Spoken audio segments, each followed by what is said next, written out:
We witnessed the unthinkable on the football field. Buffalo Bills safety Damar Hamlin, after making a tackle on Bengals wideout T. Higgins, suffered cardiac arrest. CPR would be administered multiple times. Dr. William Knight and Dr. Timothy Pritz met the media days after Hamlin went down, yet if there is one man who could understand where Hamlin is coming from, it's 17-year NHL veteran Chris Pronger. I got hit with a slap shot literally right in the heart. And in between beats, and that's called commotio cordis, where you get hit in between beats. Your heart thinks it beat, so it skips one beat. Sometimes the heart restarts, sometimes it doesn't. A lot of little leaguers get this in baseball from a line drive or what have you. And it stung, and I covered the puck up, got a whistle. In my head, I'm thinking, all right, get to the bench. We're in Detroit, so I'm trying to limit the amount of booze I'm going to get. And that's really the last thing I remember, was thinking that. Pronger said he suffered from commotio cordis. What we saw happen tonight is not related to any sort of vaccines. This is almost certainly something called commotio cordis, an extremely rare condition that's one of those things that we typically only think we're going to read about in textbooks. Essentially, what can happen is if you have a blunt trauma to the chest that occurs at exactly the right time in the cardiac electrical cycle, your heart can be sent into cardiac arrest. Which Dr. Brian Sutterer breaks down on his YouTube channel. This is a tracing of our heart's electrical activity. Basically, this is one cycle of the heart squeezing.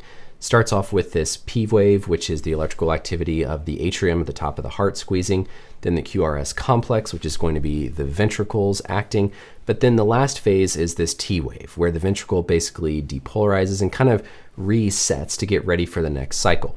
For commotio cordis to happen, you have to suffer this blunt trauma to the chest at exactly the right moment, specifically on this upstroke of the T wave, in order for the heart to then be sent into this arrhythmia and subsequent cardiac arrest.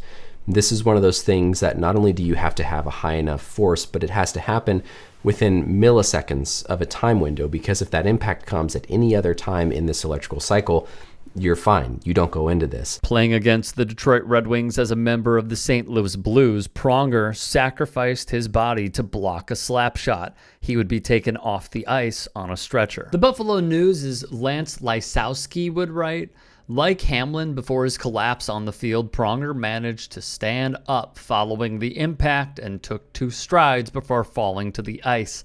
Teammates huddled around Pronger. Both athletic training staffs rushed to his side. I kind of get up a little bit, stumble a couple strides, and then collapse to the ice. The next thing you know, I'm waking up and I got my shirt cut open, all my stuff's off.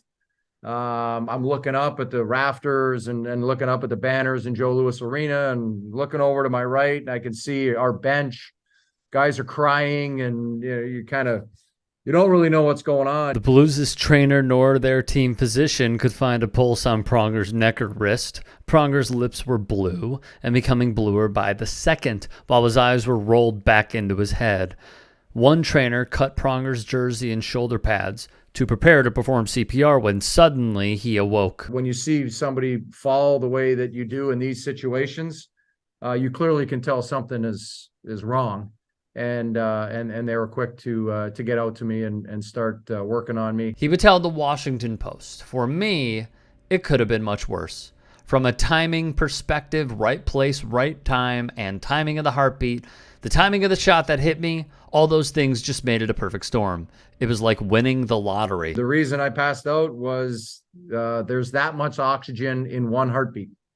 As it pushes throughout your body, I just had a lack of oxygen for that one heartbeat, and down I went. Per the Post once more, commotio cordis is a condition that occurs when there's a blow to the chest during a vulnerable moment in the heart's electrical cycle. Gregory Marcus, a cardiologist and professor of medicine at the University of California, San Francisco, told the Post, which notes the window is only 40 milliseconds long, which obviously makes this very rare. However, one expert named Dr. Barry Marin told the Buffalo News that the window is even smaller at 30 milliseconds. That is why many say it is so rare, because it must occur in this small frame of time. It's been 25 years, and as I talked to the doctors then, it's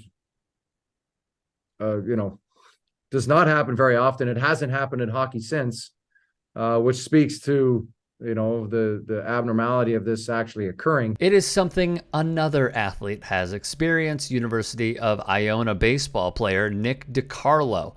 He said, "I got hit in the chest with a pitch, took a few steps, collapsed, and got put in an induced coma until October 30th. DiCarlo suffered commotio cordis, a rare phenomenon in which the heart launches into an abnormal and potentially deadly rhythm when it is hit with blunt force at a specific time. CPR, defibrillator, the breathing tube, everything seemed very similar to my situation," DiCarlo said. He was discharged from the hospital within a week of his injury and rejoined the Iona baseball team after Thanksgiving break, following nearly 1 month of rehab. Thankfully for Damar Hamlin, we have seen him communicate to the masses via his social media, and doctors have said that he has the breathing tube out and also has been speaking.